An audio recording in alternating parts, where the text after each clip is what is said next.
এই প্লেসটা হচ্ছে আমার খুব পছন্দের একটা জায়গা, যেটা অনেকেই পছন্দ করেন না, আবার অনেকেই করেন। আমার ব্যক্তিগতভাবে অনেক পছন্দের একটা জায়গা, কারণ এটা হচ্ছে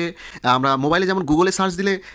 সব কিছু পেয়ে যাই, দেখতে পাই। ঠিক তেমনি বাংলাদেশের আমি মনে করি এটা মধ্যমণি গুগলের মতন, মানে এখানে এসে আমি যা খুঁজি, ছোট থেকে বড়, কম দামি থেকে বেশি দামি, সব ধরনের জিনিসই কিন্তু এই বাজারে আছে। এটা হচ্ছে গুলিস্তান, আমার পছন্দের একটি বাজার, যেখানে আমি চাইলেই সব কিছু পাই। আমার এমনও কিছু জিনিস ছিল যা আমি অনেক সময় অনেক জায়গায় খুঁজে খুঁজে পাইনি, কিন্তু এখানে এসে আমি পেয়ে গেছি। যাই হোক, যখন আমি এই বাজারে ঘুরতাম, তখন আমি মনে মনে একটা জিনিস ভাবতাম, মানে যখন জুতার মার্কেটের পাশ দিয়ে যেতাম বা জুতার বাজারের পাশ দিয়ে যেতাম, তখন যখন ছোট বাচ্চাদের জুতা দেখতাম, তখন মনে মনে একটা জিনিস ভাবতাম, ইস, যদি আমার সন্তান সন্ততি যখন হবে বা হলে, তাদেরকে নিয়ে এসে যদি এই এই এই যে এত সমারোহ, জুতার সমারোহ বা এত ছোটদের কালেকশন, এই যে এখানে একটা ঘুরে ঘুরে, যাই হোক দাম, এখানে ঘুরে ঘুরে যদি কিনতে পারতাম, মানে এই একটা যে স্বপ্ন, এই স্বপ্নটা কিন্তু আমার যখন গুলিস্তানে প্রথম প্রথম আসতাম তখন থেকেই কিন্তু কাজ করতো। তো যাই হোক, আজকে আমার স্বপ্নটা